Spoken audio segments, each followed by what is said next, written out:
Welcome back to another video. In this one, we're gonna be hopping on the ice with Brad Hawthorne. As you can tell by the fact that we're on snowmobiles, this was not from this year. We were up on Lake of the Woods. We got some more fish catching action I think you're gonna enjoy, so buckle up. Without further ado, I'm gonna throw it off to Brad. Oh, there we go. There we go. Another one of those perfect little eaters. And that is right there. That's a beautiful gold color. But so, tungsten, people are like, why use tungsten? What's the benefits of tungsten? That's gold right there. That's the tungsten gold buckshot right there. It's an awesome spoon. But right there, it catches big fish, catches eater fish. Now let's talk about why tungsten, okay? And the benefits of it. Not just that it's heavier, not just because it's smaller. There's some things people don't think about. And one is, when I go to certain destinations, Lake of the Woods, Winnipeg, Canada, anywhere like that, any place with bigger fish, I want to upsize my line. And with tungsten being smaller and heavier, what I can do is upsize my line, usually 2 pounds, and my line stays straight. It takes the coils out of the line, which makes your rod more sensitive. It helps with bite detection. It helps with a numerous amount of things. So people just think, oh, it's heavier and it's better. And that's not really the case. What it is it keeps your line straighter. It keeps your line in more contact with, better contact with your guides and your finger, which you're gonna feel more fish. You're going to catch more fish because you can feel it better. Now the other part is, which is talked about a lot in the bass and the walleye world, is verifying bottom.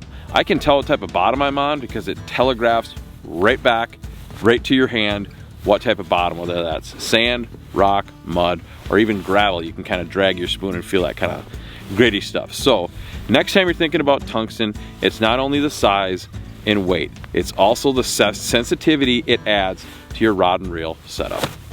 All right, this next segment's gonna be kind of interesting. Brad's gonna discuss some of his thoughts on line choice and how heavy of line you can use, what you can get away with, and the material of the spoon that you're using. In this case, it's gonna be tungsten, of course.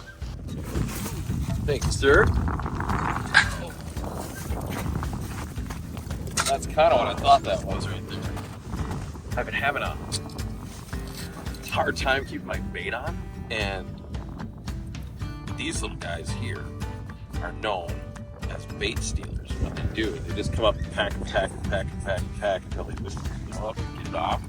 And all you walleye guys know what these guys are. These are suckers that are familiar in a lot of our bodies of water, and you got little mouths just like a walleye, and they'll always steal your bait. 9 times out of 10, you're gonna hook about 50% of them because they come and peck your bait, and it just is what it is. But the point to that is, now with tungsten and tungsten spoons, what happens is you can get away with using heavier line because you're using a smaller profile bait and it's heavier.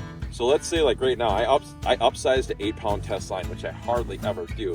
And I'm doing that because my line is able to stay completely straight with that extra weight of that spoon. So next time you're fishing tungsten, go ahead and upsize your line, especially if you're in dirty water. And I'm a big proponent of using the lightest line always as possible to get more action. But with the new tungsten stuff, you can actually upsize your line, especially if you have a little bit dirtier water, and you get the same results. So another positive to tungsten right there is being able to use higher pound tests, especially when you're fishing trophy fisheries. All right, let's take a break from the jigging and reel up a dead stick for a little bit of a change up here. All right, Brad. What do we got going on here, Nick? This is the dead stick. Hopefully something's on it. We just turned around and the flag was up. We were actually talking about walleye fishing, and all of a sudden, bang. What do you think, man? Well, we'll find out. If anything's even still there. Who knows how long that flag's been up. I think I just felt something there. Or is that the sinker catching up? There's a sinker too. Is it gone? Yeah, I think so. Okay, my bad. So it turns out there was a fish there. I turned the camera off. so take 2 is me and Nick were chatting, and this fish ran a long ways, and as I was thinking there was nothing on there, there was. He caught up to me pretty quick. What do you think we got here, Nick? The giant walleye. I hope so. Dude, this hole cover thing you got, I haven't seen these before. These are dynamite. They're super good when it's windy and cold like this. Everything's insulated, and then the top goes on it. It's sealed up pretty good. This feels like a decent one. You know, you got this going on a drop shot rig. I don't know if you know that. Really? Yeah. That is awesome. This feels so walleye-esque. I hope that's true. This is a walleye. It's a bigger walleye. This is a testament, though. Whoa! You got some good jigging action, and then you always got to have that dead stick out.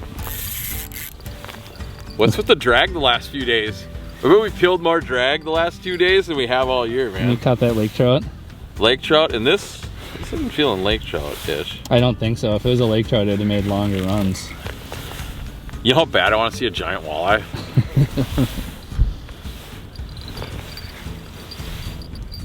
It's super fun. You know, you mix in your dead sticks. We've been spoon fishing, you know, for a couple days straight, and then you bring in a couple of, there's swivel. Big It's a gator. pike. Yeah, greasy pike. Oh, then get his beak up. Oh, that's actually It's a bigger than pretty what I good one. thought. Yeah. It's a pretty good one. It looked like he's hooked inside too. Well, that is sketchy. Yeah, let's see if he get his head turned and. You better be careful with him. I don't want to retie this drop shot. Come here, get your head poked. That's a nice one, dude. That is. Careful. This is Yeah. gonna. Ooh. I'm gonna take my glove off. So I'm gonna have to. I know how that's gonna work. I'm gonna have to. He's barrel rolling down the hole. Yeah. Yikes! There you go. Hooah! Oh, dude, that's a real serious gator. Dude. So there's your chunky pike. Yeah, let's get him in the sun. You're gonna have a little wind noise, but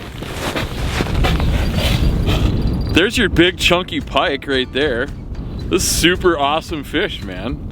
And here we're like, there's nothing on there, and his giant pike on there. Next up, Brad is going to talk about his rod choice, specifically what he likes to use when he's using spoons, but also heavier spoons in this case, because with tungsten you can use a spoon that's a little bit heavier and still have that small profile. We got another walleye, and dude, what is just a super fun day. This guy isn't giant, but super aggressive on the bite.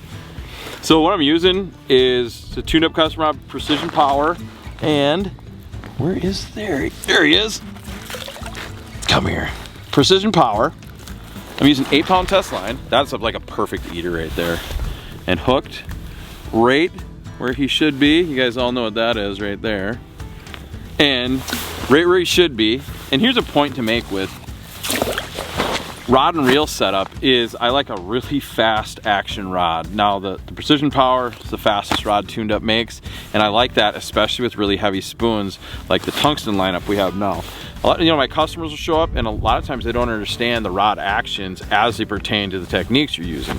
And you want a fast action rod. You don't want a medium mushy rod or a medium fast rod. You want a fast or extra fast rod for all of your jigging spoon situations to be able to bite detect, and the whole purpose of it is to be able to feel the fish and the bait. So when my clients show up and they have a medium action rod, what they're really doing is taking away their chances of those shy biting fish. Like this little guy we caught right here, like 14, 15 inch walleye, perfect eater. If you're using a real medium action rod, you probably wouldn't have felt that fish. Now the other part, again, that I mentioned before, is using a fast action rod. You can, a lot of times you can upsize your line too, so you can get more powerful hook sets, you can bury those hooks in.